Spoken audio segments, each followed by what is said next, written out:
নানুরের সুচপুরে গণহত্যা মামলার অন্যতম সাক্ষী আব্দুল খালেক প্রয়াত। মৃত্যুকালে তার বয়স হয়েছিল ৭৩ বছর।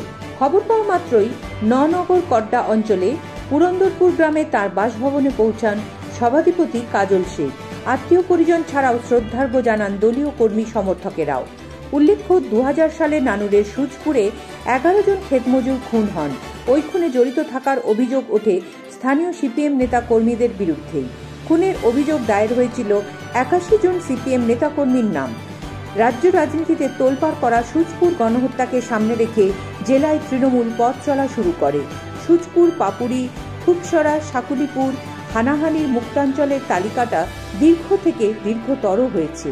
গ্রাম দখল ও বিশ্বাসঘাতকতার এই দীর্ঘ রাজনৈতিক ইতিহাসে বাড়ি পোড়ানো, লুটপাট, বোমাবাজি, গুলি কিছুই বাদ যায়নি।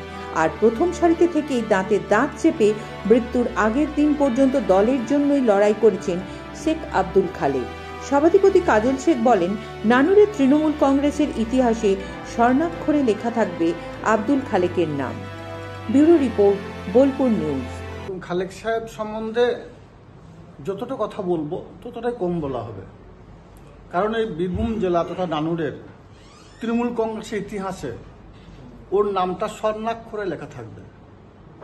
কারণ সুচপুরের যে গণহত্যা হয়েছিল, যে ১১ জন ক্ষেতমজুরকে নিষ্ঠুর নির্মমভাবে কুচিয়ে কুচিয়ে হত্যা করা হয়েছিল, তারপর এই খালেক সাহেব ছিলেন ওই কেসের প্রত্যক্ষদর্শী এবং উনি প্রধান সাক্ষী। ওই কেসের অনেকে, যারা কেসের রাইটার ছিল, লকুবউদ্দিন সাহেব, উনি বিক্রি হয়ে গেছেন, এটা অনেকে বিক্রি হয়ে গেছে। কিন্তু খালেক সাহেব মামাটি মানুষের এমন একজন সৈনিক ছিলেন যাকে টাকা পয়সা দিয়ে কেনা যায় নাই। আমাদের মাননীয় মুখ্যমন্ত্রী মাননীয় মমতা বন্দ্যোপাধ্যায় ওনার পরিবারে অবশ্যই একটা রেলের চাকরিও দিয়েছেন, এবং দল যতদিন ক্ষমতায় আছে খালেক সাহেবকে নানুর ব্লক তৃণমূল কংগ্রেসের পক্ষ থেকে আমরা সম্মান দিয়েছি। কোনো সময় উনি নানুর ব্লকের বিদ্যুৎ কর্মাধ্যক্ষ ছিলেন পঞ্চায়েত সমিতির, কোনো সময় পঞ্চায়েত সমিতির সদস্য ছিলেন, এখনও ওনার ওয়াইফ গ্রাম পঞ্চায়েতের সদস্য আছেন। কারণ আমরা ওনাকে সবসময়ের জন্য সম্মান করি, শ্রদ্ধার চোখে দেখি। কারণ ওই মানুষটা যখন ২০০০ সালের ২৭শে জুলাই যে ক্ষেতমজুরকে নিষ্ঠুর নির্মম হত্যা করার পর, তারপর খালেক সাহেবকে গ্রাম ছাড়তে হয়েছিল। অনেক দিন বোলপুরেও ছিলেন, দলীয় কার্যালয়ে আমরা দেখেছি। তারপর ওনাকে দেখেছি কলকাতার তৃণমূল ভবনে থাকতে, ওনাকে দেখেছি দিদির বাড়িতে থাকতে।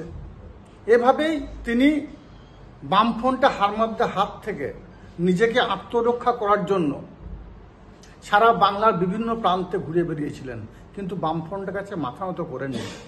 ইনি হচ্ছেন সেই খালেক সাহেব। তিনি দীর্ঘদিন ধরে অসুস্থ ছিলেন, আমি বারবার গিয়ে খোঁজ খবর নিয়েছি। আজকে উনি পরলোকগমন করেছেন, ওনার আত্মার শান্তি কামনা করি।